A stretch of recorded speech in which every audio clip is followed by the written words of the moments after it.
Number one, Tom Wilson should be kicked out of the league and should not be allowed to be playing this year's playoffs. There's absolutely no way. It's a disgrace. It is an absolute black eye on the NHL, and I'm sick of it. And I think most NHL fans are sick of it. And the crap that he pulled last night against my team, who's out there, ice-capading themselves around the ice, like it's a thing of beauty as opposed to the thing of grit. Now gets hammered twice now by two teams that are ahead of them in the playoffs, and they're out of the playoffs now because the Bruins won last night. They beat the Devils, but so I'm so ticked off at this guy by the way that he plays, and the fact that the Capitals put out a tweet last night. Oh yeah, and said violence, and then all of a sudden had to take it down because they were getting hammered because of the tweet and the idiocy that's associated with it. Look, I'm all about the Neanderthal. I get it. You got to play physical. You want to play gritty.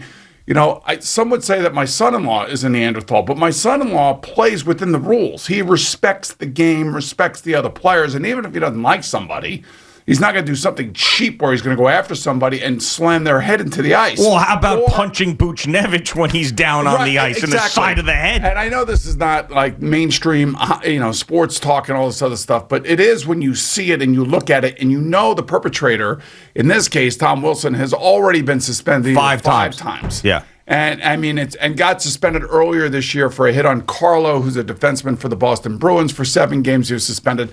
If he is not taken out of the league, and it doesn't affect my team anymore because my team's not in the playoffs, this sumbitch should be out of the league. Enough. Out of the league forever or the rest of the postseason. And look, his coach, after the game, they asked him about it, and I don't know what his coach is supposed to say. All I know is that if the coach were the coach of the other team, he'd be pissed off. Oh, of course. But no, because he's the coach of his team, he's going to let it fly. And even, Micheletti last night, Valaket last night, all the people covering the game last night all said the same thing. I turned it over to the radio to listen to Donnie and Don Maloney. Kenny and Don Maloney, this one. But, even they said the same thing. I mean, everybody knows that what this guy is a habitual offender, and it's going to end up killing somebody. At least that's what Larry Brooks wrote in the paper today, because he could have slammed Panarin, who weighs all of about 160 pounds, down on the ground. And by the way, for him to abuse our best player that way and then have nobody react kind of shows you where my team is. Well, Strome reacted when Buchnevich. Let me explain something to you. Those are like flies out there compared to like a Tyrannosaurus Rex. I understand, but still. You have nobody. Yeah. There's nobody on this team that is going to do anything. I got 18 and 19-year-olds running around out there. I got a glorified AHL team playing defense. I got the best defensive player that we have, or the most, I wouldn't say best, but the most senior defensive player we have throwing the puck in front of his net last night. I mean, it's a mess. Ever since the Matt Martin hit in the first Islander game about 10 days ago, this team is like a shell of itself. It's like afraid. And I understand they have injuries, but so do the Capitals. The Capitals are missing 4 of their top players. So here's the thing in the offseason. Enough. We got enough skill. You better start finding somebody that is going to react the right way. This is why this team doesn't have a captain.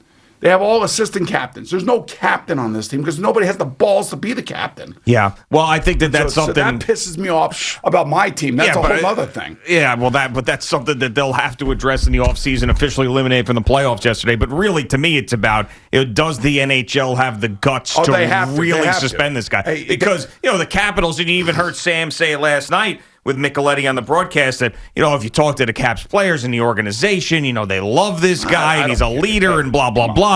And this team's going into the postseason. So will they have the guts? Now, I've seen them. You know how I feel about this guy? The same way I felt about John Randall. That's how I feel about it. Guys out. That's a little bit. That's a little tough. Guys out to hurt somebody. John Randall was never suspended by anybody, and the guy was a Hall of Famer. Well, that was back in the day. I know. Yeah, I mean that's a tough. No, let's compare it to some guys that are actually in the NHL. One guy that popped into my head was Matt Cook. Matt Cook was someone who, for whatever reason, if you talk to him straight, you and Matt Cook, you'd think he was the greatest guy in the world, family man, hockey player, but something snapped in his brain when he was out on the ice when things weren't going his way. And he'd throw elbows at guys' temples, and he would do all sorts of dirty stuff. And the NHL had to come down hard on him and suspend him for playoff series. Now, the NHL also, by the way, usually has a reputation of only suspending guys harshly when someone is injured. They don't look at intent. Panarin's done for the season. I know he's done for the season. It's a couple of games. But I just hope. Done. Because this to me, but he's already been suspended 7 games this year already. I know. And listen, I'm with you on all of this, but I'm afraid of the NHL being pussyfooting around with this. That's what I'm afraid of.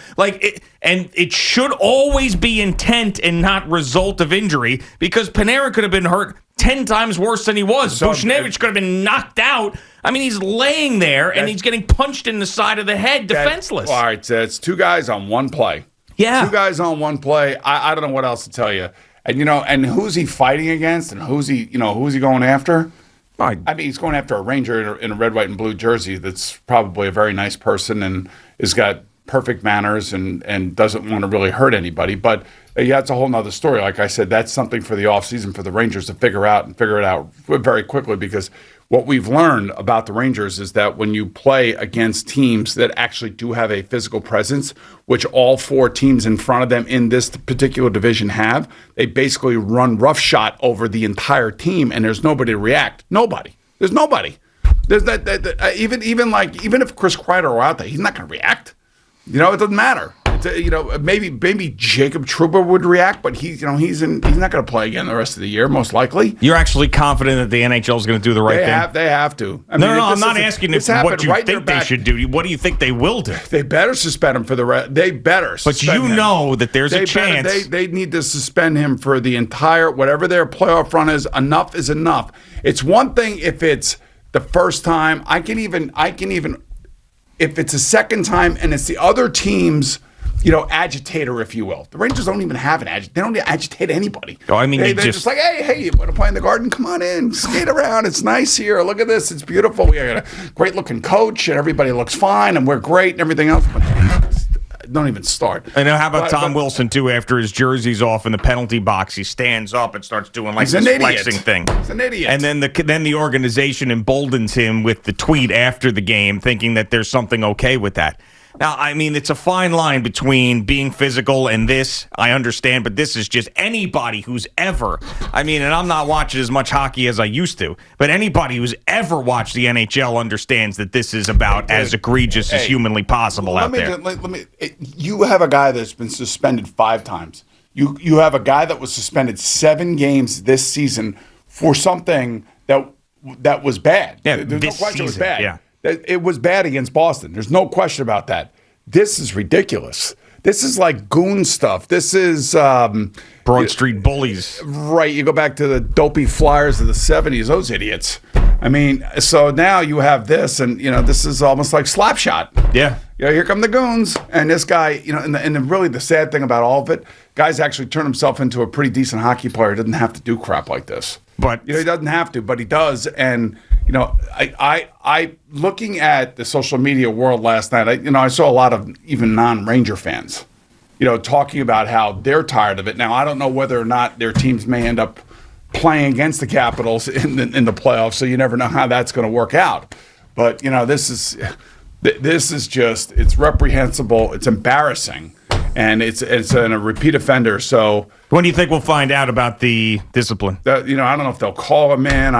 You're going to find out relatively Because to me, quickly. This is one of those things. Do you really need to call him in and talk to him about it? I mean, this is one of those deals. If the NHL is... They told him, man, you're on a short leash, man. And every game that he has played... So let's see it. And I've watched other games that they have played on national TV. Yeah. Where every time he's involved in something, whoever is doing the game is saying that he's on a short leash, that he has to watch himself. Okay, well, let's see the guts then. Let's see it. Let's see it from them. There's no reason to even wait. It should happen before we're off the air today. It should. And the Capitals will argue that the Rangers were reacting. Well, the Rangers reacted to one thing and one thing only, and that was him throwing Buchnevich on the ice and pounding him on the ice when he's down. And that's what the Rangers reacted to. And then he got up. And then he grabs Panarin by the hair and then throws him on the ground like a rag doll. Yeah. I mean, I don't know what to tell you. Other than that, the guy is out of control. He's completely out of control. Right. And someone who's a liability for the NHL. He is. I mean, so the The NHL, as we talked many times, doesn't get the type of coverage, and it's going to improve with their new TV deal, that some of these other sports do. Last night, now this is thrown into the forefront. So, like, everybody's going to see this. They're not going to see some of the skill in the league or this guy scoring a goal or that or this. They're not going to see so much of that. They're going to see Tom Wilson doing this. And the NHL hates that. They hate that that is going to be on display today. The NHL would rather have every team play like the Rangers. Nice. Yeah. Play real fancy and make nice passes and look good in your uniforms and make sure that you're neatly coiffed when your helmet's off. That's all great. But that's not the way the game is played. But the game is played somewhere between what Tom Wilson did and somewhere where the Rangers are. The game has got to be played in the middle of that. Yeah. And I thought, that's what the Islanders showed the Rangers. This is how you play. This is how you play defense, even though the Islanders gave up 4 goals to the lowly Sabres last night. Sabres, yeah. Brutal. But I don't know. This is just, you know what? It adds insult to injury for a Ranger fan because there was a time where, I knew they had to get off to a good start. They didn't. They had a nice middle of the season. There was a nice little run there against the bad teams, which was fine. Then they had a bad loss to Buffalo, another bad loss to Philadelphia, and then they get their asses kicked over the last 3 games. I mean, literally asses kicked. And they have a lot of kids running around out there on the ice, and it's all about now the kids. And, the kids, that's why we're losing, because we got this kid's playing his first game, that kid's playing his first game. And by the way, Adam Fox, got to stop reading the headlines about how great he is. I mean, he's like a 2-on-1 waiting to happen because he's always pinching. He's got to learn. They got to learn, and it's frustrating because now it's 3 years in a row that we're still learning, and it's 3 years since the infamous letter that we're. I remember, man. I was sitting right next to you. I told you the other day. I said, you know what? It's one thing I understand.